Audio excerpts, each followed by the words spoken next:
জিকির কাকে বলে, কত প্রকার, কি কি, এটা আমাদের আজকে জেনে তারপরে আপনার বাস্তবে মিলাবেন।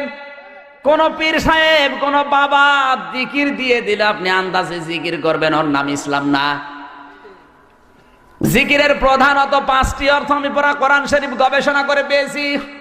পুরা কোরআন শরীফের ভেতরে আল্লাহ জিকিরের অর্থ দিয়েছেন প্রধানত 5টা। কয়টা? জোরে বলেন। তাফসিরে তাবারিতে আছে, তাফসিরে কুরতুবিতে আছে, তাফসিরে মুনিরে আছে, তাফসিরে বাইজাবিতে আছে, তাফসিরে কাবিরে আছে। আল্লামা ফখরুদ্দিন রাজি রহমতুল্লাহ আলাইহি তাফসিরে কাবির নামক যে গ্রন্থটা লিখেছেন, এই তাফসিরে, বিখ্যাত তাফসির, তামাম পৃথিবীতে এটা চলে। এর ভেতরে জিকিরের অর্থ দিয়েছেন প্রধানত 5টি। যারা আলেম আছে জিজ্ঞাসা করেন তো, জিকিরের 1 নাম্বার অর্থ, জিকির মানে কোরআন শরীফ। জিকির মানে কি? আমার কথা না, আল্লাহ নিজে দলিল দিচ্ছেন, ইন্না নাহনু নাযালনা যিকরা ওয়া ইন্না লাহু লাহাফিজুন। সূরা হিজর 14 নাম্বার পারার 1ম নাম্বার পৃষ্ঠা 9 নাম্বার লাইনের 1ম নাম্বার রুকুর 9 নাম্বার আয়াত। এটা তাফসিরে ফি জিলালিল কোরআন আল্লামা সাজ্জাদ কুতুব রহমাতুল্লাহ আলাইহি এই আয়াতের তাফসিরে এটাই লিখেছেন। আল্লাহ পাক বলেন, এই যে জিকির কোরআন আমি আল্লাহ নাজিল করেছি, আর এই জিকির কোরআন আমি আল্লাহ নিজেই হেফাজত করব। জিকিরের প্রথম অর্থ কি? জোরে বলেন। আল্লাহ নিজে যখন ব্যাখ্যা করে জানিয়ে দিচ্ছেন জিকির মানে কোরআন। বাংলাদেশে আজ প্রায় 48,000 পীর, অনেক দরবার আছে যেখানে কোরআন নেই, শুধু জিকির। কথা বলেন না কেন? আপনি দরবারে যাবেন, হু হু হু জিকির দিয়ে দেবে। পীরের মুরিদ হয়েছেন, আমি নিষেধ করছি না, অবশ্যই পীরের মুরিদ হবেন, হক্কানি পীর দেখে যাবেন। আগে বলবেন, হুজুর আমার হাতে কোরআন শরীফ দেন। কারণ জিকিরের অর্থ প্রথমটা কি? জোরে বলেন। আমি কোরআন আগে জানতে চাই। কোরআন জানলে আপনি যে জিকির দিচ্ছেন এটা কোরআনে আছে কিনা তখন বোঝা যাবে। কথা বলেন ঠিক কিনা? অনেক মানুষ বলে, সাব্বিহুহু বুকরাতা ওয়া আসিলা, তোমরা সকাল এবং সন্ধ্যা আল্লাহর নামের তাসবিহ পাঠ করো, জিকির করো। শুধু সকালবেলা সুবহানাল্লাহ 100 বার, বিকাল বেলা আলহামদুলিল্লাহ 100 বার পড়ে নিলাম, এর নাম কি জিকির? তাফসীরটা খোলেন তো, সাব্বিহুহু বুকরাতা ওয়া আসিলা।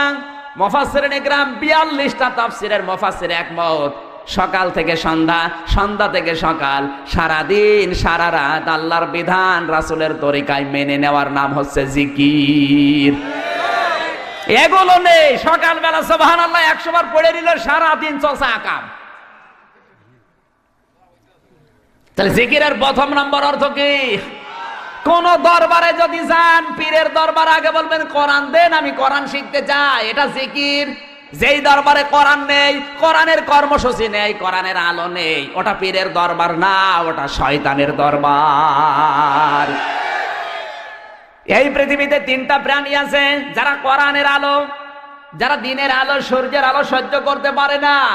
এই যে পেঁচা, বাদুর আর চামচিকা, এরা কিন্তু দিনের আলোতে বের হয় না, রাতের অন্ধকারে আধারে বের হয়। রাতের আধারে বের হয়ে মানুষের ফসল নষ্ট করে, কলা নষ্ট করে, পানের বরজ নষ্ট করে। কথা বলছে না কেন? দিনের আলো, সূর্যের আলো সহ্য হয় না, এই জন্য রাতের অন্ধকারে যাদের ভালো লাগে ওদের নামও কিন্তু ডিজিটাল নাম, পেঁচা, বাদুর, চামচিকা। সুতরাং কোরআনের আলো, দিনের আলো, ইসলামের আলো যাদের সহ্য হয় না, ওরাও ডিজিটাল পেঁচা। বালহুমা দল বরণ পেঁচার চাইতেও নিকৃষ্ট। কথা বলে ঠিক কিনা? সব সহ্য হয়, কোরআনের আলো সহ্য হয় না। কোরআন দিয়ে অনুষ্ঠান উদ্বোধন হবে, তাও অনেকে চায় না। কথা বলছে না কেন? এই দেশে আছে, নাম নাই নিলাম, কিছুদিন আগে এক নেতা বক্তব্য দিয়েছিল, কোরআন তেলাওয়াত করে সংসদ উদ্বোধন হবে, এটা হতে দেওয়া যাবে না। করে সংসদ উদ্বোধন হবে, এটাও যারা চায় না, ওরা কি কোরআনের পক্ষে না বিপক্ষে? ধরে বলুন। এই জন্য জিকির করছেন, আমি নিষেধ করি না। জিকিরের প্রথম নম্বর অর্থ কোরআন। কোরআনের কর্মসূচি আপনার জীবনে থাকতে হবে। যেই পীরের দরবারে মুরিদ হবেন, আগে বলবেন, পীর সাহেব কোরআন শরীফ দেন। জিকিরের 2 নম্বর অর্থ, জিকির মানে উপদেশ। জিকির মানে কি?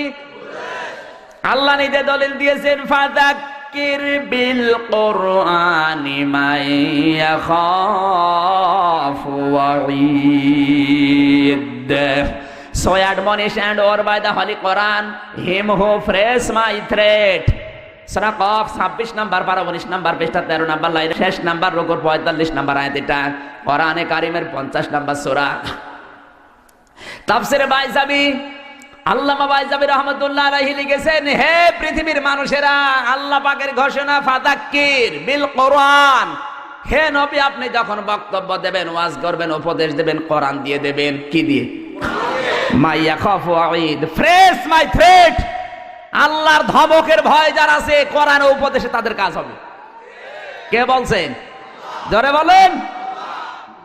আল্লাহর নবীকে যদি আল্লাহ বলতে পারে কোরআন দিয়ে উপদেশ দেবেন, আমি কি রাসূলের চাইতে বড় হুজুর?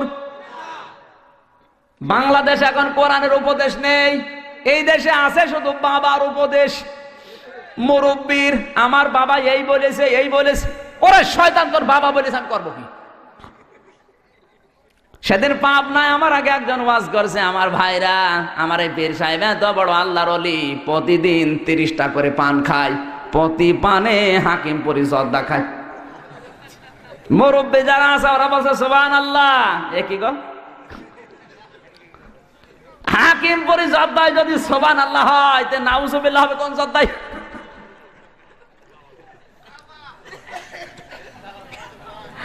মানুষের একটা কমন সেন্সও নেই। আরে ভাই, ওয়াজ যদি শুনতে চান কোরআন দিয়ে শুনবেন। আমি বরিশালে লেখাপড়া করেছি, ওই এলাকা আমার পীর আরো বেশি, ঘরে ঘরে পীর, মহিলারাও পীর। মহিলাদেরকে পীর মা বলে ডাকে। এক হুজুর ওয়াজ করছে, আল্লাহর এক অলির মুরিদ গাছের সাথে হাত দিয়ে জিকির করছে, এত বিভোর, গাছের বাকল চলে গেছে উপর দিয়ে, ও টের পাচ্ছেন। মুরব্বী মানুষ যারা, ওরা কান্নাকাটি করছে আর চিন্তা করছে, আল্লাহ এ কি বড় আল্লাহর ওলি। আপনার কমন সেন্স নেই। আর গাছের বাকল হাতের উপর দিয়ে চলে যাচ্ছে, ও টের পাচ্ছে না। তো কোন নবীর উম্মত ছিল? ওর কি নামাজ রোজা ছিল না? ওর কি পেশাব পায়খানা ছিল না? কোন ভণ্ড কি বলে? কমন সেন্সের সাথে বাস্তবতার সাথে মিল নেই। আন্দাজে আপনি সুবহানাল্লাহ পড়েন। ইসলাম তো এর নাম না। আপনাকে আল্লাহ বিবেক দিয়েছে। ইন্না শাররাদ দাওয়াবি ইনদাল্লাহি সুম্মুল বুকুমুল লাযিনা লা ইয়াকিলুন। সূরা আনফাল 9 নাম্বার পারা 18 নাম্বার পৃষ্ঠা 9 নাম্বার লাইনে 3 নাম্বার উপর 22 নাম্বার আয়াত। এটা আল্লাহ পাক বলেন, পৃথিবীর সবচাইতে নিকৃষ্ট মানুষ ওইটা যে তার বিবেক কাজে লাগায় না। কথা বলুন, আপনার বিবেক গেছে কোন জায়গায়?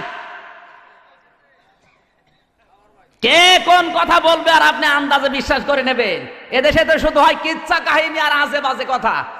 কোরআনের মাহফিল, তাফসির মাহফিল লেখা, একটা আয়াতের কোনো তাফসির নেই। এক কাহিনী শুরু করে, এক কাহিনীতে 2.5 ঘন্টা শেষ। আর মানুষও পাগল, সুর দেখলেই মনে হয় যে বড় হুজুর। ওরে শয়তানের তো ভেতরে বোম মারলে বাও বের হয় না। কুমিল্লায় আলেম ওলামা বেশি, আমি জানি। আপনাদেরকেও তার তো আহ্বান জানাচ্ছি, এই কুমিল্লা জেলায় যারা আসবে, সে পীর হোক আর ক্ষীর হোক আর আলেম হোক আর বক্তা হোক, যত বড় হুজুর হোক, আপনারা কন্ট্যাক্ট করে নিয়ে আসেন। অনেককে 50,000, 70,000, যাদেরকে নিয়ে আসে আমি নিষেধ করছি না। যারা আসবে আগে বলবেন কোরআন হাতে নেন। কোরআন হাতে নিয়ে এক একটা শব্দের 5টা 6টা করে অর্থ বের করেন, এরপরে তাফসির করে করে বোঝান। ওই বাবার কিচ্ছা কাহিনী শোনার জন্য রাত জেগে বসে নেই। কথা বলুন, পারবেন না? যারা আসবে আগে বলবেন কোরআন হাতে নেন, 8টা 10টা করে অর্থ বের করেন এক একটা শব্দের, এরপরে তাফসির করে করে আমাদেরকে বোঝান। কারণ 1 ঘন্টা কোরআন বোঝার চেষ্টায় থাকলে 500 রাকাত নামাজের সওয়াব হবে। আর আপনার ওই বাবার কিচ্ছা কাহিনী শুনলে সওয়াব তো দূরের কথা, আরো গুনাহ হবে। সুতরাং যারা আসে পারবেন তো? পারবেন? কারা কারা পারবেন প্রোটেস্ট করতে দেখি? লিল্লাহে তাকবীর, লিল্লাহে তাকবীর।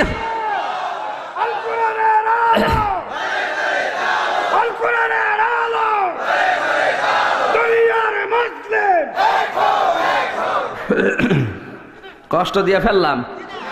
জিকিরের অর্থ আল্লাহ যখন নিজে বললেন উপদেশ, সুতরাং উপদেশ হবে কি দিয়ে? জোরে বলেন। কোরআনের উপদেশ দিলে যাদের ভেতরে আল্লাহর ধমকের ভয় আছে ওদের কাজ হবে। সোনা যদি আপনি সারা জীবন আগুনের ভেতরে রাখেন কিন্তু গলবে না, লাল টক টক করবে। সোনার উপরে কেউ যদি সোহাগা ছিটিয়ে দেয় পানি হয়ে যাবে। কথা বলেন না কেন? মানুষের কলিজা ঠিক ওই রকম, সারা জীবন যদি বাবার কিচ্ছা কাহিনী বলেন ও কিন্তু নরম হবে না। ওর সামনে যদি কোরআনের আয়াত পড়ে ব্যাখ্যা করে বোঝানো যায়, আমার আল্লাহ বলেন ওর দিল আমি নরম করে দেব। এখন থেকে কুমিল্লা যারা আসবে কোরআন শরীফ ছাড়া কোনো ওয়াজ নেই। জোরে বলেন। কটিশন দিয়ে দলিল দিয়ে কথা শুনতে হবে। ওসব কিচ্ছা কাহিনী তাফসির মাহফিলে ওয়াজ মাহফিলে নিষিদ্ধ করা হলো। কি একমত আছেন না সবাই?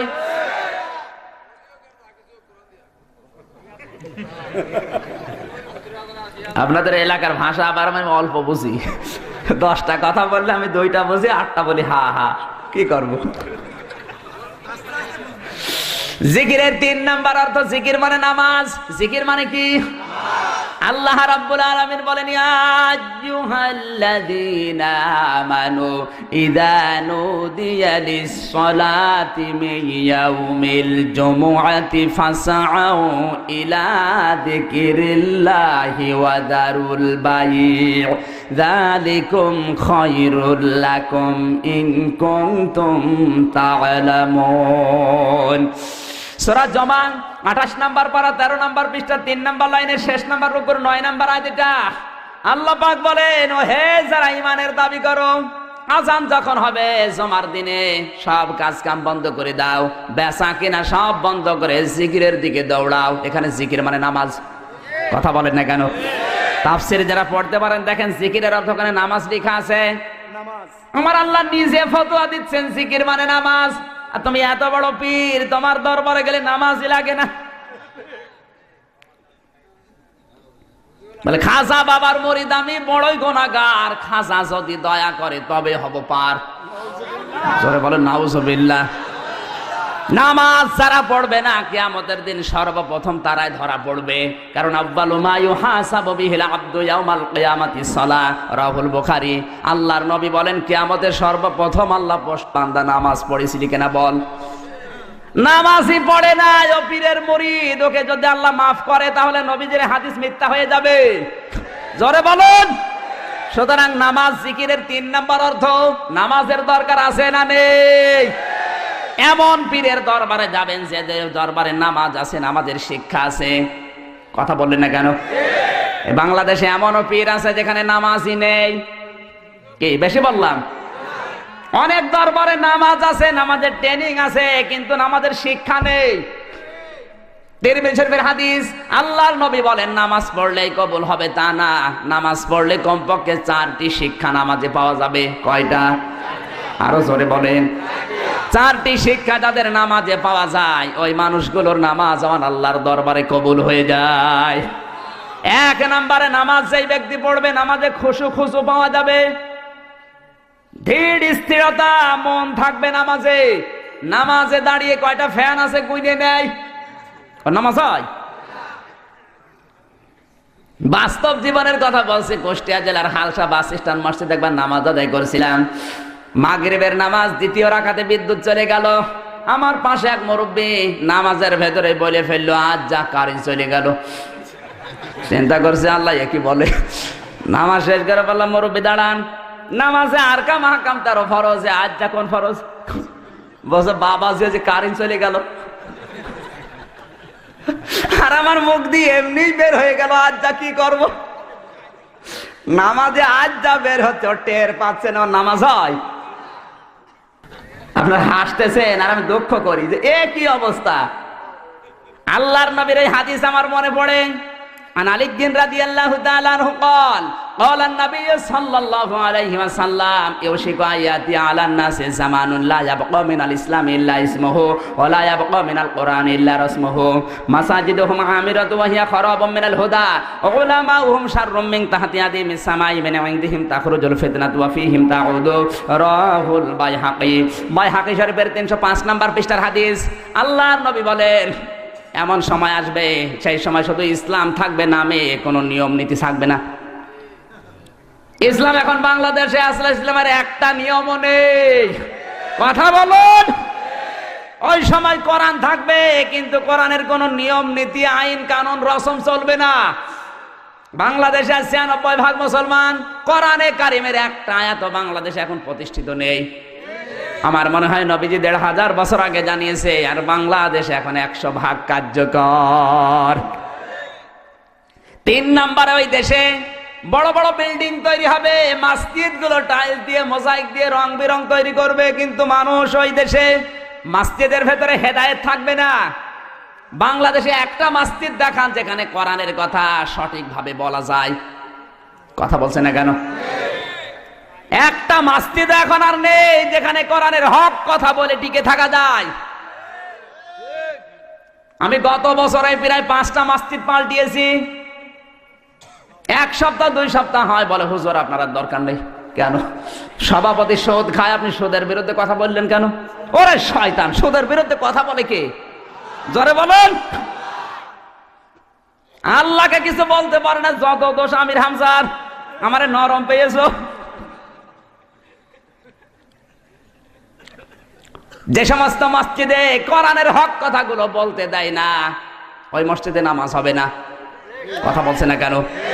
কারণ মসজিদের সভাপতি, সেক্রেটারি, মোতাওয়াল্লি সদস্য এমন মানুষ হয়ে বসে আছে কমিউনিস্ট, আল্লাহকে বিশ্বাস করে না।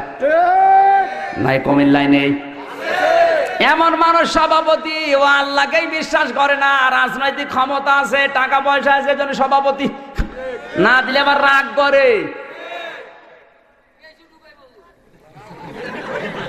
কি বলে? ও মামলা। আপনারা কেসও ঢোকাইবেন, আমার কেসও হবে হয়তো।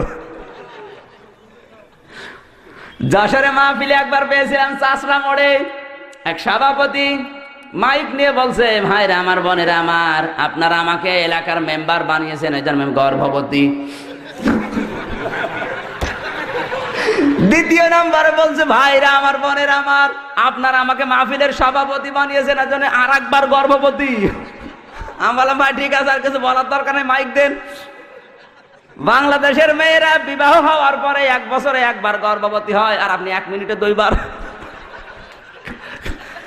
আরো যদি 5-6 মিনিট কথা বলেন তো 10-12 বার গর্ভবতী হয়ে যাবেন। এইরকম আনকালচার মানুষকে সভাপতি বানিয়ে রাখে মসজিদের। কথা বলেন, ওখানে কথা বলা যায়? এই জন্য আল্লাহর নবী দিয়েছেন, মাসাজিদুহুম আমিরাতুম ওয়া হিয়া খারাবুম মিনাল হুদা। মসজিদগুলো বড় বড় তৈরি হবে, বিল্ডিং মোজাইক করা হবে পাথর দিয়ে, টাইলস করা হবে, সুন্দর সুন্দর রং বেরং তৈরি করবে, কিন্তু মানুষ কোরআনের কথা শোনার জন্য মসজিদ পাবে না। তার মানে হেদায়েত থাকবে না। উলামাউহুম শাররুম মিন তাহতি আদিমিস সামা। ওই দেশের আলেমরা হবে ওই দেশের মানুষের কাছে সবচাইতে বড় ঘৃণিত। কথা বলুন। এখন তাকান বাংলাদেশের দিকে, যত দোষ সব আলেমদের। হুজুর যদি একটু জোরে যায় বলে দাওয়াত পেয়েছে, যদি একটু আস্তে যায় বলে কি খাওয়া খেয়েছ, তো করবে কি? যত দোষ সব এখন কিন্তু আলেমদের। আজ এই মিডিয়ার মাধ্যমে, ইলেকট্রিক মিডিয়া, প্রিন্টিং মিডিয়ার মাধ্যমে আলেমদেরকে আজ বাংলাদেশে সবচাইতে বেশি খারাপ করেছে কিছু বাম আর রাম। আলেমরা দেশের মানুষের কাছে এত খারাপ ছিল না, কিছু বাম আর রাম এরা তথ্য সন্ত্রাস করে আলেমদেরকে সবচাইতে বড় ঘৃণিত করে দিয়েছে। আল্লাহর নবী জানিয়েছেন, তিরমিজি শরীফের 328 নম্বর পৃষ্ঠার হাদিস, 528 নম্বর পৃষ্ঠার হাদিস, আল্লাহর নবী বলেন, কোন এলাকায় জনপদে যদি আলেমদের উপর অত্যাচার হয়, জুলুম হয়, নির্যাতন হয়, মহান আল্লাহ ওই দেশে 5টা গজব নাজিল করা অপরিহার্য করে নেয়। কোন বর্ণনা এসেছে 6টা গজব নাজিল হয়। 1 নম্বরে ওই দেশে ঘরে ঘরে ডায়াবেটিস হয়। 2 নম্বরে ওই দেশে হার্ট অ্যাটাকের রোগীর সংখ্যা বেড়ে যায়। 3 নম্বরে ওই দেশের যুবক যারা আছে তারা যৌন শক্তি হারিয়ে ফেলে। বাংলাদেশের যুবকদের যৌন শক্তি হারিয়ে যাচ্ছে, তার 1 নাম্বার প্রমাণ হারবালের পোস্টার। কথা বলছেন না কেন? এমন কোন জায়গা নেই পোস্টার নেই। ইন্ডিয়া হারবাল, কলকাতা হারবাল, জোরে বলেন সুবহানাল্লাহ। যুবকদের যৌন শক্তি হারিয়ে যাচ্ছে, তার বাস্তব প্রমাণ এই পোস্টার গুলো। না মানে এদিকে আসেন, আপনাকে দেখি। 4 নম্বরে ওই দেশে ভূমিকম্প হবে, ভূমিধস হবে, মাঝে মাঝে বিল্ডিং গুলো ধসে পড়বে। এই গত 5 বছরের জরিপ বেরিয়েছিল জানুয়ারি মাসে। গত 5 বছরে 384টি বিল্ডিং ফাটল ধরেছে, 74টি বিল্ডিং হেলে পড়েছে। আর রানা প্লাজা নাই, আমরা নাড়াতাড়া দিয়ে ফেলে দিলাম। এটা নাই আমরাই ফেলে দিলাম, বাকিগুলো পড়ছে কোন কায়দায়? কায়দা আছে না নেই? নবীর হাদিসের বহির্প্রকাশ। 5 নম্বরে ওই দেশে ভূমিগুলো ফেটে যাবে, জমিন ফাটা আরম্ভ করবে। নওগাঁ জেলায় যান, মান্দা থানার 3 কিলোমিটার মাঠ ফেটে গেছে। ঢাকা আশুলিয়ার 2 কিলোমিটার ফাটা আরম্ভ হয়েছে। এগুলো রহমত না গজব? কিছু মানুষ মনে করছে না রহমত, কারণ যত আকাম করেছি জায়গা যদি না পাবে ফাটার ভেতর ঢুকবো। 6 নম্বরে গজব নাজিল হবে ওই দেশে, আকাশের বৃষ্টি আল্লাহ বন্ধ করে দেবে। বলে আরাইতুম ইন আসবাহা মাউকুম গাওরান ফামাইয়াতিকুম বিমাইম মাইন। সূরা মুলক 29 নম্বর পারা 3 নম্বর পৃষ্ঠা 9 নম্বর লাইনে শেষ নম্বর রুকুর 30 নম্বর আয়াত। এটা আল্লাহ পাক বলেন, হে পৃথিবীর মানুষেরা, আমি যদি পানির লেয়ার কমিয়ে দেই, মাটির নিচ থেকে পানি যদি নামিয়ে দেই, কে আছে তোদের পানি দেবে? কথা বলেন না কেন? এই 6টা গজব আল্লাহর নবী বলেছেন নাজিল হবে। আমার মনে হয় বাংলাদেশে 6টা গজব অলরেডি নাজিল হয়েই গেছে। আলেমরা এখন সবচাইতে বড় ঘৃণার পাত্র তোমাদের কাছে। তাখরুজুল ফিতনাতু ওয়া ফীহিম তাউদ। আল্লাহর নবী বলেন ওই সময় দেখবে ফিতনা ফাসাদ এমন ভাবে ছড়িয়ে পড়বে, তাসবির দানা ছেড়ে দিলে একটা একটা করে যেভাবে সুতা কেটে দিলে দানা পড়ে, ঠিক ওইভাবে একটা একটা করে ফিতনা দুনিয়ায় ছড়াবে। আমার মনে হয় বাংলাদেশে এখন হাদিসটা 100% কার্যকর। সুতরাং জিকিরের অর্থ আল্লাহ যখন নিজে দিয়েছেন নামাজ, জিকির যারা করতে চাই নামাজের দরকার তাদের আছে না নাই? নামাজের ভেতরে 1 নম্বরে খুশু লাগবে, নাই তো নামাজ আল্লাহর কাছে যাবে না। 2 নম্বরে নামাজে ইমাম লাগবে একজন। কয়জন? ইমাম যদি 2-3 জন হয় হবে। 3 নম্বরে ইমাম নির্বাচন করতে হবে সৎ চরিত্র দেখে। আজ আমরা নামাজের এই 3 নম্বর শিক্ষাটা নেই না, এখন মেয়র নির্বাচন চলছে। কথা বলেন না কেন? এই মসজিদের ইমাম নেওয়ার জন্য কুমিল্লার এই দাউদকান্দি, এই মসজিদের ইমাম নেওয়ার জন্য মানুষ কিন্তু মাথা থেকে পা পর্যন্ত দেখে ও সুন্নত মানে কিনা, ওর কর্মজীবন ঠিক আছে কিনা, ও বাস্তবে ওর চরিত্র ঠিক আছে কিনা, ওর বউ পর্দায় থাকে কিনা, সব দেখে দেখে তারপরে ইমাম নেয়। কথা বলেন না কেন? ইমাম সাহেবকে কোনো মানুষ 5 লাখ টাকা ঘুষ দেবে? জোরে বলেন। শুধু নামাজ আদায় করাবে এই জন্য যদি এত কিছু পরীক্ষা করা লাগে, এত চরিত্র দেখা লাগে, যে লোকটা মেয়র হবে, এমপি হবে, মেয়র হওয়ার পরেও কোটি কোটি টাকা নাড়াচাড়া করবে। কথা বলছে না কেন? তাহলে ওর চরিত্র ইমাম সাহেবের চাইতেও 100 গুণ ভালো হওয়া লাগবে। বাংলাদেশে একটা মেয়র দেখান যার চরিত্র ইমাম সাহেবের চাইতে ভালো। কিসের নামাজ পড়েন আপনি? নামাজের 3 নম্বরের শিক্ষা এইটা, ইমাম নির্বাচন করতে হবে বেছে বেছে, যাকে তাকে ভোট দিয়ে জাহান্নামে যাওয়ার কাজ করবেন না। 4 নম্বরে নামাজের 4 নম্বর অর্থ হচ্ছে, আল্লাহর নবী বলেন নামাজ যারা পড়বে, ইমাম সাহেব যদি ভুল করে ফেলে ওরা লোকমা দেবে। কি দেবে? জোরে বলেন। ইমাম সাহেব পড়ছে আলহামদুলিল্লাহি রাব্বিল আলামিন মালিকি ইয়াউমিদ্দিন, নামাজ হবে? পেছনে যে কিচ্ছু জানে না ও বলে হুজুর আপনার ভুল হচ্ছে, ও কিন্তু বলে দেবে কিচ্ছু জানে না, তারপরও বলবে ভুল হচ্ছে, একটা আয়াত বাদ গেছে। এত বড় ইমামের যদি ভুল ধরা লাগে, তাহলে এই সমাজে এই রাষ্ট্রে যারা ইমামতি করছে, আজ দায়িত্ব পালন করছে, প্রধানমন্ত্রী শেখ হাসিনা থেকে শুরু করে আপনাদের এই কুমিল্লার দাউদকান্দির যে চেয়ারম্যান আছে, এই 1628 জন মানুষ এখন দায়িত্বে আছে, এদের চরিত্র মসজিদের ইমাম সাহেবের চাইতেও ভালো হওয়া লাগবে। আর এরাও যদি কোনো ভুল করে, আল্লাহ রাসূলের বিরুদ্ধে কোনো কথা বলে, অবশ্যই তার লোকমা দিতে হবে। অনেক নামাজ পড়ে রাসূলের বিরুদ্ধে আব্দুল লতিফ সিদ্দিকীর মতো কোলাঙ্গার গালি দিয়েছে, কথা বলা তো দূরের কথা, একটা প্রোটেস্ট করে না? কথা বলুন, কিসের নামাজ পড়ো তুমি? এই জন্য কোরআন জানিয়েছে ফাওয়াইলুল লিল মুসাল্লিন আল্লাযীনা হুম আন সালাতিহিম সাহুন। আল্লাহ রাব্বুল আলামিন বলেন ধ্বংস, আক্ষেপ ওই নামাজীগুলোর জন্য যারা নামাজ পড়ে কিন্তু নামাজ সম্পর্কে উদাসীন। এই সাহুনের ব্যাখ্যায় 4টি অর্থ লেখা আছে। নামাজ পড়ে কিন্তু খুশু নেই, নামাজ পড়ে কিন্তু নামাজের ইমাম ঠিক নেই, নামাজ পড়ে কিন্তু নামাজের ইমাম নির্বাচন ঠিক নেই, নামাজ পড়ে কিন্তু নামাজের ভেতরে ইমাম ভুল করলে লোকমা দেয় না। কথা বলেন না কেন? আমার ভাইয়ের এই জন্য নামাজ জিকিরের অর্থ আল্লাহ যখন দিয়েছেন, অনেক দরবারে যাবেন শুধু নামাজ পাবেন কিন্তু নামাজের শিক্ষা পাবেন না। এরকম দরবার আছে না নেই? নামাজের শিক্ষা যদি আজ প্রত্যেকটি পীরের দরবার থেকে মুরিদদেরকে শিক্ষা দেওয়া হতো যে ইমাম নির্বাচন করতে হবে সৎ চরিত্র দেখে, বাংলাদেশে কোনো শয়তান এমপি হতে পারতো না। সুতরাং নামাজ যারা পড়বে, যারা আদায় করবে না নামাজের, ওদের জিকিরে কাজ হবে।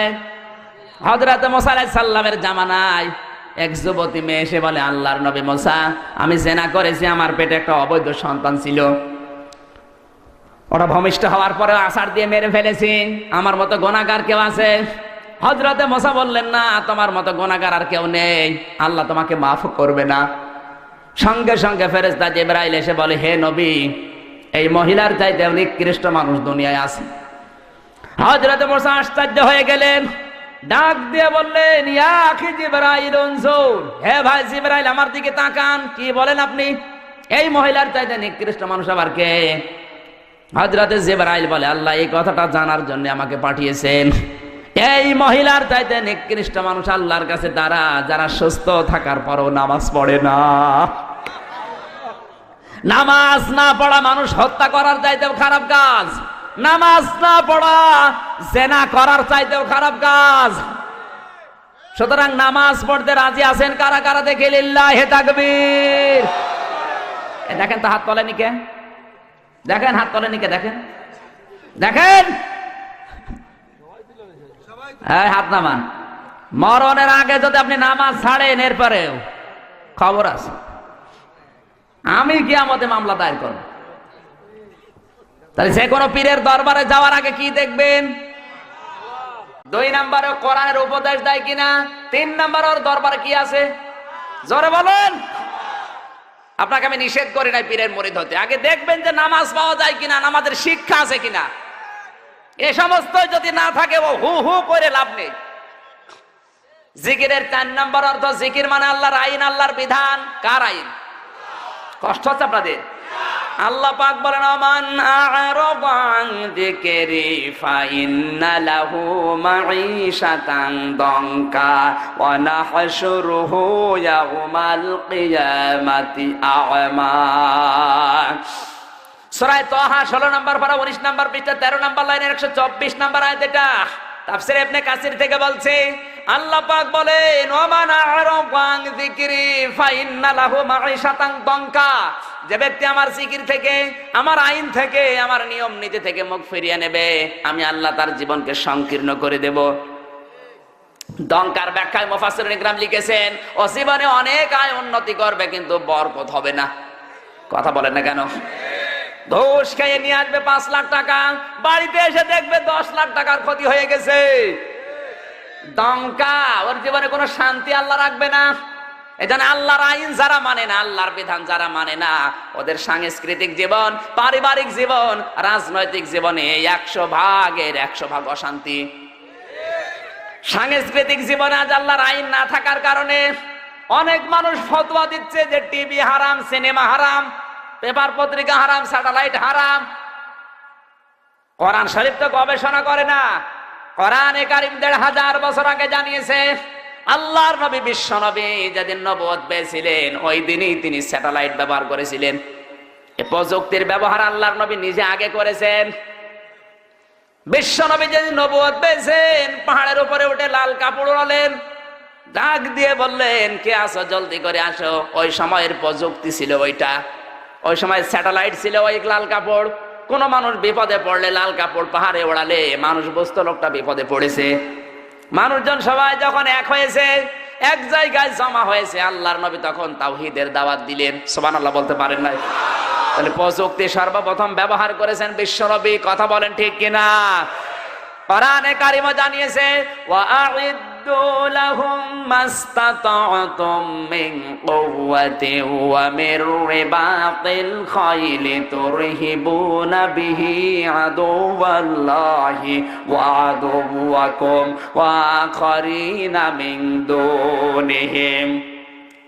সূরা আনফাল 10 নম্বর পারা 3 নম্বর পৃষ্ঠা 9 নম্বর লাইনের 60 নম্বর আয়াত। এটা তাফসীরে ফি জিলালিল কোরআন আল্লামা সাজ্জাদ কুতুব রাহমাতুল্লাহ আলাইহি লিখেছেন, এই পৃথিবীতে কাফের মুশরিকরা যেটা ইসলামের বিরুদ্ধে ব্যবহার করে ওইটা তোমরা উল্টিয়ে ইসলামের পক্ষে কাজে লাগাও। এখানে খায়েল মানে শুধু ঘোড়া না। যারা গ্রামার মধ্যে জিজ্ঞাসা করেন খায়েলের অর্থ 99টা। খায়েল মানে ঘোড়া, খায়েল মানে সিনেমা, খায়েল মানে পত্রিকা, খায়েল মানে স্যাটেলাইট, খায়েল মানে টিভি, খায়েল মানে রেডিও, খায়েল মানে ফেসবুক, খায়েল মানে ইন্টারনেট। আজ এগুলো দিয়ে ইসলামের বিপক্ষে ওরা কাজে লাগাচ্ছে, আর আমরা বলছি লা ইলাহা ইল্লাল্লাহ, কাউকে কিছু বলবো না। ওরে শয়তান! আজ টিভি হারাম, সিনেমা হারাম, স্যাটেলাইট হারাম, পত্রিকা হারাম, হারাম করে করো নিচেও হারাম হয়ে গেছে। এই সুযোগে ইহুদি খ্রিস্টানেরা স্যাটেলাইট গুলো দিয়ে চ্যানেল গুলো সব হাতে নিয়েছে। বাংলাদেশের 36টা চ্যানেল সব এখন বামদের হাতে। কথা বলেন না কেন? ভারত এই দেশে 36টা চ্যানেল দিয়েছে। কতগুলো? এই যে স্টার জলসা, স্টার প্লাস, জি প্লাস, জি বাংলা, জি গোল্ড। সারা দিন ভারত সিরিয়াল গুলো মেনটেন করে, আর এই দেশের মেয়েরা এগুলো বসে বসে নিজের চরিত্রের সাথে মিলায়। এত আকর্ষণ ভারতের এই স্টার জলসার প্রতি মেয়েদের। সারা দিন বসে বসে সিরিয়াল গুলো মিলায়। বসে না, সে বসে না। তুমি আসবে বলে চোখের তারা দুই, জল নূপুর, তোমায় আমায় মিলে কিরণ মালা। মনে করছেন হুজুর কিছু জানে না? হুজুর ভার্সিটির মাল, সব খবর হুজুরের কাছে আছে। সারা দিন বসে বসে সিরিয়াল গুলো, যদি রাতে কেউ দেখতে না পারে ও দিনের বেলায় কাঁচা তোলে। স্বামী যখন আসে বলে তুমি তো জানো না তোমার মেয়ে হয়েছে কিরণ মালার, আমি হয়েছে কটকটি। জয় মা কটকটি জয়, জোরে বলেন সুবহানাল্লাহ। মেয়েদের অভ্যাস আছে এত বেশি এই স্টার জলসা, স্টার বিলাসের প্রতি। কোন স্বামী যদি বলে যে একটু রিমোটটা দাও তো, দেশের অবস্থা ভালো না, কখনকার ফাঁসি হয়ে যাচ্ছে বলা যায় না, একটু দেখি। অনেক বউ আছে বলবে তোমার মাথা খারাপ, এখন শুরু হবে টাপুর টুপুর। কার কার বাড়িতে স্টার জলসা, স্টার প্লাস হয় একটু হাত তোলেন তো, তোলেন। একজন। এই পাকি,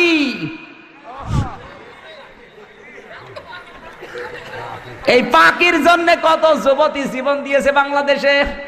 পাকি যে জামা বের করেছে, ওর কোনো ওড়না লাগে না। ওড়না যদি কোনো মেয়ে যদি না পরে, ও যদি শুধু জামা গায়ে দিয়ে পাখির মতো দাঁড়ায়, ও তো বিশাল পাহাড়। বুকে কোনো ওড়না নেই, বুকের উপরে লিখে দেয় এক বুক জ্বালা, আর পেট মনে হয় ফুটবল খেলার মাঠ। কথা বলেন। এমন ব্লাউজ গায়ে দিয়েছে কোনো হাতাই নেই, বজ্রমালার মতো।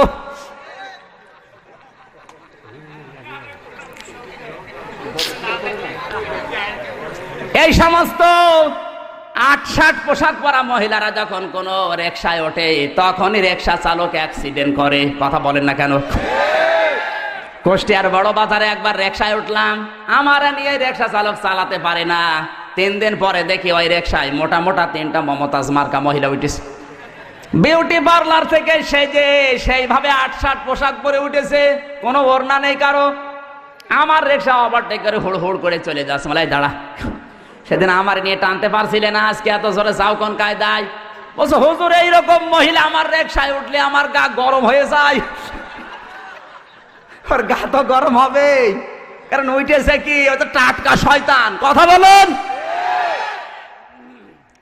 আল্লাহর আইন আপনি যেখানে মানবেন না, সেই জায়গায় আল্লাহ আপনাকে দঙ্কা সংকীর্ণ করে দেবে।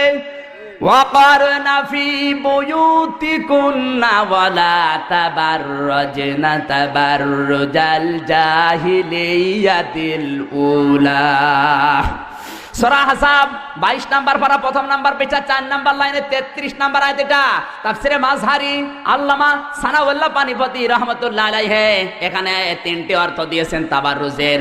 হে মেয়েরা ঘরের পরিবেশে থাকবে, বাইরে যাবে না। বাইরে যদি যেতে হয় জাহিলি যুগের মেয়েদের মতো রূপ সৌন্দর্য প্রদর্শন করে বের হবে না। এ ঘোষণাকার কর না, এটা আমরের সিগা। This is my order, so follow. যারা গ্রামার মধ্যে জিজ্ঞাসা করেন আল্লাহ আমর মানে আদেশ করছেন মেয়েদেরকে। রাস্তাঘাটে বের হলে যদি তাবাররুজ করে বের হও জাহান্নামে তোমাদের স্থান আল্লাহ দেবে। তাবাররুজের অর্থ তিনটা। কয়টা? জোরে বলেন। তাবাররুজের 1 নাম্বার অর্থ, মেয়েরা যখন রাস্তাঘাটে আসে ওদের সাজগোজ বেড়ে যায়। কথা বলুন। আজ অনেক মেয়েকে দেখবেন ঘরের পরিবেশে থাকে, ময়লা পোশাক পরে, দুর্গন্ধযুক্ত শরীর নিয়ে, আর যদি শোনে বাইরে যাবে মার্কেটে বিবাহ খেতে, ওর সাজ দেখে কে? এক চোখের ভেতর দিয়ে 8টা 9টা জিনিস, আশকারা, মাসকারা, আইলানা, মার্জিয়া, রূপেন। এক চোখের ভেতরে যদি 9টা থাকে তো বাকি জায়গায় কয়টা আছে? সম্মানিতা মা বোনের, আপনি সাজবেন, নিষেধ নেই। টাকা পয়সা খরচ করি আমরা, সোনো পাউডার ব্লাউজ কিনে দিয়ে মরি আমরা, আর এগুলো দেখে মজা মারে ভ্যান চালক আর দোকানদাররা। ঠিক হুজুর মানে কি? মানে কাছে কিছু জানে না। টাকা পয়সা খরচ করি আমরা, আর এগুলো দেখে মজা মারছে ভ্যান চালক আর দোকানদাররা। আমরা কিনে দিয়ে আমাদেরকে দেখাও। অনেকে আছে নিজের বউ একটু সুন্দর, ও দিশাই পায় না করবে কি, আরো সুন্দর করে সাজিয়ে মানুষকে দেখায়। কুষ্টিয়ার মজমপুর গেটে বাস্তব বলছি, মোটর সাইকেলে করে নিয়ে যাচ্ছে একজন তার বউকে। সালাম দিলাম, উত্তর দেওয়ার পরে বললাম ভাইকে। বলছে তোমার ভাবি। তো ভাবি একই পরিয়েছে নাকি শাড়ি না মশারি? মানে একবার তাকানোর পর তাকানো যাচ্ছে না। আমার কানের কাছে মুখ নিয়ে বলছে আমির হামজা কি করব? সারা জীবন তো আমি দেখলাম, আমি আর কত দেখবো? এলাকার মানুষের হক নেই, উনি হক আদায় করে বেড়াচ্ছে। এই হক আদায় করেন কারা কারা? হাত তোলেন, তোলেন। নিজের বউ সুন্দর, মেয়ে সুন্দর, বেটার বউ সুন্দর, বাড়িতে আপনার ছেলেকে দিয়ে দেখান। আপনার বেটার বউ আপনার ছেলে দেখবে, আপনার মেয়ে আপনার জামাই দেখবে। আপনার বউ সৌন্দর্য দিয়েছে আল্লাহ আপনার জন্য, ওগুলো নিজে দেখে মজা মারেন, বাইরের লোক দিয়ে মজা মারার বিষয় না। যে সমস্ত মানুষগুলো নিজের বউ দিয়ে মানুষকে খুশি করায়, এমন এমন পোশাক পরিয়েছে, পেটে কোনো কাপড় নেই। মেয়েদের এই কয়েক ইঞ্চি পেট কিন্তু খুব গুরুত্বপূর্ণ জায়গা। যেই মেয়ের পেট যত খারাপ হবে, যত মানুষ নজর দেবে, ওখানে তত রকমের খারাপ সন্তান আল্লাহ দেবে। কথা বলছে না কেন? সেদিন রংপুর থেকে মাহফিল করে যাচ্ছিলাম কুষ্টিয়ায়, নাটোরের এই চলন বিলের মাঝখানে 2 জন স্বামী স্ত্রী উঠেছে গাড়িতে, আমার সামনের সিটে বসা। একেবারে বাস্তব বলছি, এমন পোশাক পরেছে, tight fit, skin tight pant পরা, 2 জনের শার্ট গায়ে দেওয়া। কোনটা স্বামী কোনটা স্ত্রী বোঝা যাচ্ছে না। হঠাৎ করে স্ত্রী ডাক দিয়ে বলছে ড্রাইভার সাহেব গাড়ি থামান। গাড়ি থেমে গেল। নাটোরের চলন বিলের ভেতরে মেয়েটা নেমে গেল পোশাক করবে। মেয়েরা কি দাঁড়িয়ে পোশাক করতে পারে? যেই বসতে গেছে পেছনে গেছে ছিড়িয়ে। গাড়ির সবাই হা করে তাকিয়ে আছে, ওর যে স্বামী ও তাকিয়ে আছে। লোকজন বসে বেটা বিয়াদব, তাড়াতাড়ি যা। ও নিজে করবে কি, নিজের জামা খুলে তাড়াতাড়ি জড়িয়ে ধরেছে। আমার মনে হয় ওই মহিলার পেটে যা আসবে সবই মনে হয় আব্দুল কাদের জেলানি হবে। ওই মহিলার পেটে যা আসবে সব হবে ডিপ জল।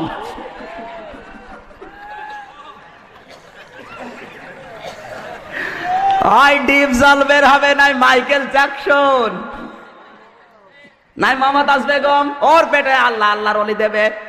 কার সারা দেশের মানুষের ইজ্জত দেখা শেষ। কথা বলেন না কেন? এই জন্য তাবাররুজের 2 নাম্বার অর্থ, মেয়েরা যখন রাস্তাঘাটে আসে এমন পোশাক পরে 8-60 পোশাক। এখন আর 4 পিস পাওয়া যায় না, 3 পিসে এসেছিল, তারপরে 2 পিস, এখন 1 পিস। বিশ্ববিদ্যালয়ে যান, মেয়েরা মুসলমানের মেয়ে 1 পিস পরে বাস থেকে নামে। 22 বছর 25 বছরের যুবতী মেয়ে, বুকে কোনো ওড়না নেই, স্কিন টাইট প্যান্ট পরে গেঞ্জি গায়ে দিয়ে যদি নামে তো কেমন লাগে বলেন তো? হ্যাঁ,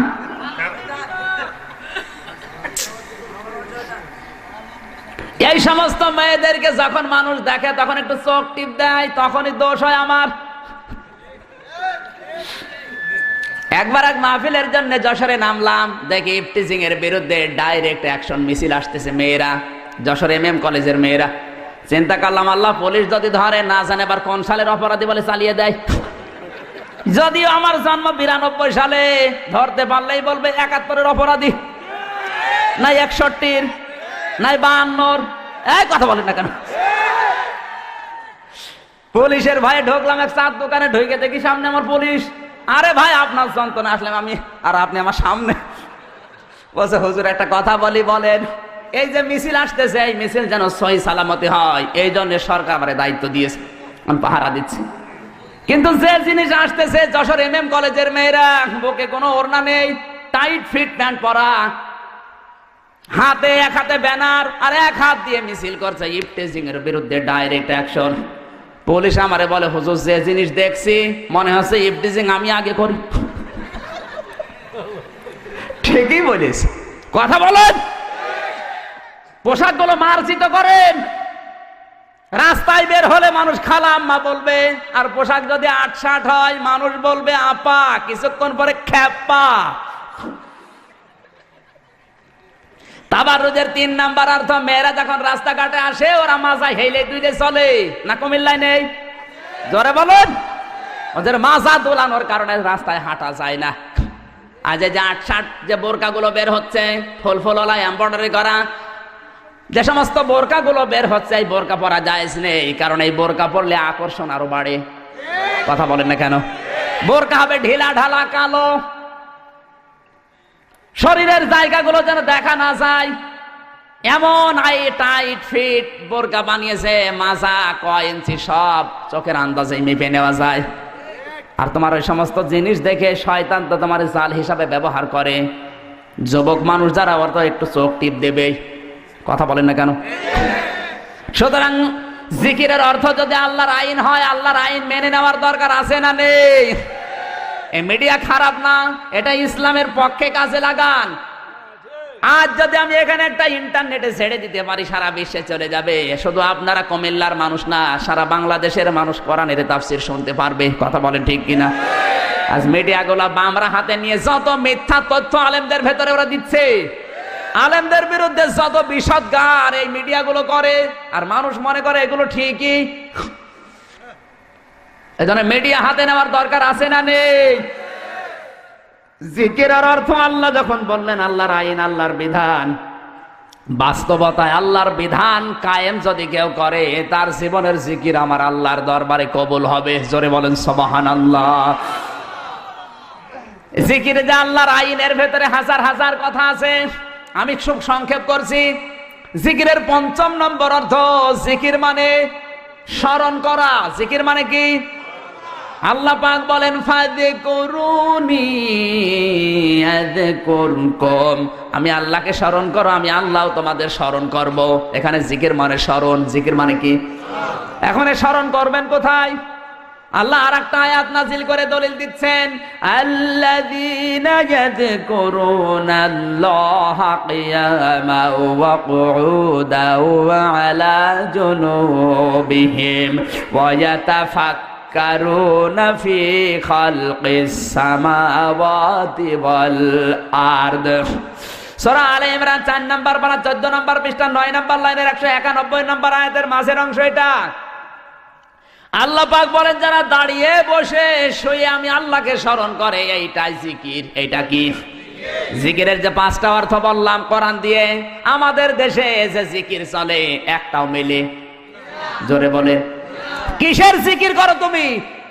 এই পাঁচটি অর্থের সাথে যার দরবারের জিকিরের মিল নেই, যার পীরের দরবারের জিকিরের মিল নেই, ওটা জিকির না, ওটা ফিকির।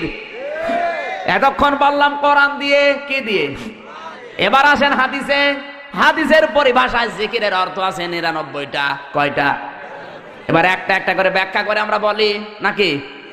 এখনো কিন্তু জাল কাবার জিকির চলছে, এরপরে আজকুরকুম আছে, এরপরে অশকুরুলি, এরপরে ওয়ালা তাকফুরুন। ৯৯টা অর্থ বলে তো রাত শেষ হয়ে যাবে। ওই জায়গায় আলোচনা করব। আজকে একটা পয়েন্ট বলে শেষ করবো ইনশাল্লাহ।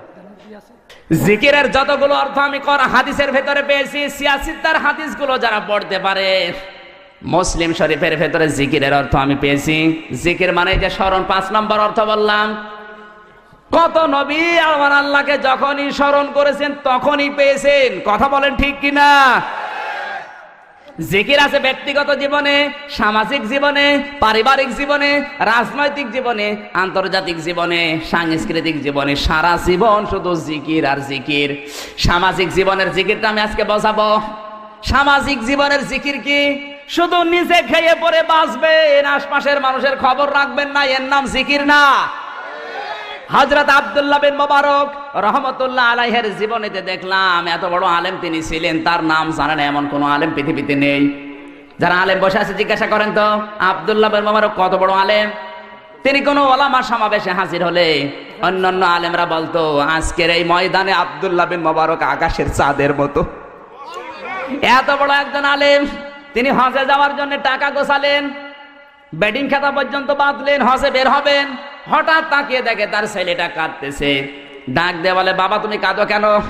ছেলে বলে, আব্বা জান আমি কাঁদি এই জন্যে, ওই পাড়ায় গিয়েছিলাম, দেখলাম ওরা মাংস রান্না করেছে, আমি চাইলাম আমারে দিল না, ঘাড়ে ধাক্কা দিয়ে তাড়িয়ে দিল। বাবা আমার মনে দুঃখ লেগেছে, এই জন্য কাঁদতেছি। হযরতে আব্দুল্লাহ বিন মুবারক রহমতুল্লাহ আলাইহি সন্তানের কান্না থামানোর জন্য নিয়ে গেলেন ওই বাড়িতে। বাড়ির বাইরে দাঁড়িয়ে সালাম দিলেন, আসসালামু আলাইকুম ইয়া আহলাল বাইত।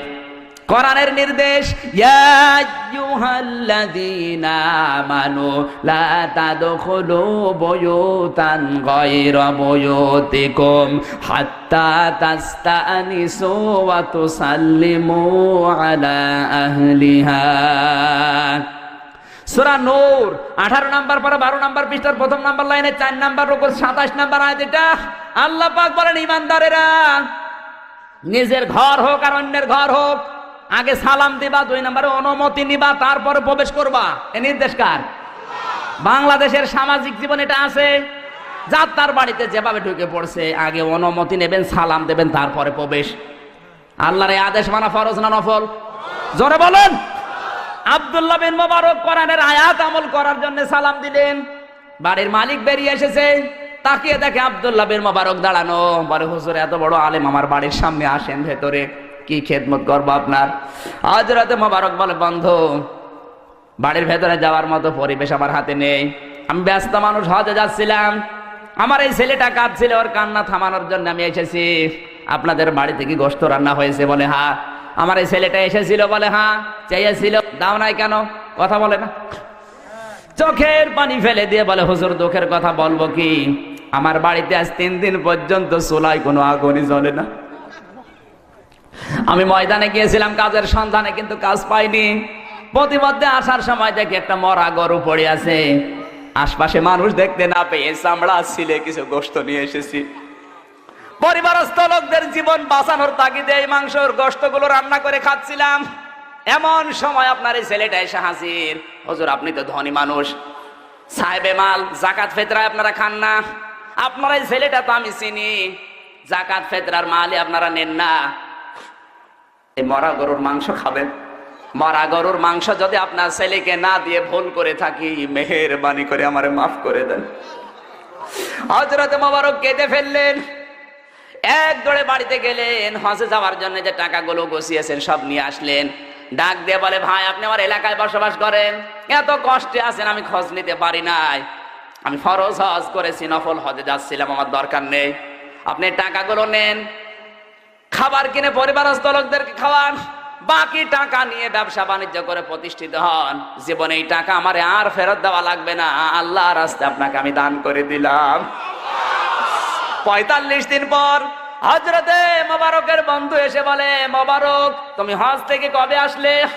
হযরতে মোবারক বলে, বন্ধু আমি যেবার হজে যাইনি, হজের টাকাগুলো এক গরিব প্রতিবেশীকে দিয়ে দিয়েছি।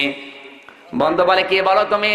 আমি যখন আল্লাহর ঘর তাওয়াফ করি দেখলাম তুমি আবার সামনে। আমি যখন নবীজির রওজা জিয়ারত করি দেখলাম তুমি আমার সামনে দাঁড়িয়ে আছো। আমি যখন মিনা মুজদালিফায় দেখলাম তুমি আমার সামনে। সাফা মারওয়ায় যখন দৌড়াদৌড়ি করি দেখলাম তুমি আমার সামনে দৌড়াচ্ছ। সত্যি করে বলো তুমি হজ থেকে কবে আসলে? হযরতে মোবারক বলে, বন্ধু সত্য বলছি, আমার হজের টাকা এবার আমার এক গরিব প্রতিবেশীকে দান করে দিয়েছি। ওই রাতে তাকে স্বপ্ন দেখানো হচ্ছে, মোবারক তুমি হজে আসো নাই, তাতে কি হয়েছে? তোমার যে স্যাক্রিফাইস, তোমার যে দান, এই দানটা আল্লাহ এত বেশি কবুল করেছে, একজন ফেরেশতাকে তোমার আকৃতি ধারণ করিয়ে এবছরে হজের যতগুলো কাজ আল্লাহ নিজেই সম্পাদন করে দিয়েছে। এই বছরে আরাফাতের ময়দানে যত লক্ষ লক্ষ মানুষ হজে এসেছিল, তোমার এই দানের ওসিলায় সবার হজ আল্লাহ কবুল করে নিয়েছে। শুধু নিচে খেয়ে পরে বাঁচবেন, আশপাশের মানুষের খবর রাখবেন না। এর নাম জিকির না, এটা সামাজিক জীবনের জিকির। এ জিকির আছে আজ, মানে জিকির করে যাচ্ছে, সব ভান্ডামি বাদ দেন, এইটার নাম জিকির। এরকম 9টা জীবনে জিকির আছে। আজকে আর কথা বলা ঠিক হবে না। জিকিরের বিস্তারিত আলোচনা আরো এলাকায় কোনোদিন আসলে কথা বলবো ইনশাল্লাহ। সম্মানিত ভাইরা, 16 তারিখে সোমবার দিয়া জুলুমের উপরে আলোচনা করব, দাওয়াত দিয়ে আজকের মতো শেষ করছি। আমার আয়াতের ব্যাপারে যদি কোনো সমস্যা থাকে আমি আয়াত, পারা, পৃষ্ঠা, লাইন, রুকু, সূরার নাম, তাফসীরের নাম, হাদিসের নাম সব বলে দিস। কেউ যদি না পান আমার নাম্বার আছে আমার ড্রাইভারের কাছে, কল দেবেন, বলে দেব। গেবত করবেন না। সকালবেলা যদি গেবত করেন যে কি বলে গেল কিছু বুঝলাম না, আপনার দাঁত মুখ কিন্তু কথা বলেন। দলিল দিয়ে বলেছি, যারা আলেম আছে ওনারা বুঝেছেন। আল্লাহ আমাদেরকে এই জিকির আমল করার তৌফিক দিন, আমিন। বারাকাল্লাহু লানা ওয়া লাকুম ফিল কোরআনিল আযীম। আসসালামু আলাইকুম ওয়া রাহমাতুল্লাহ।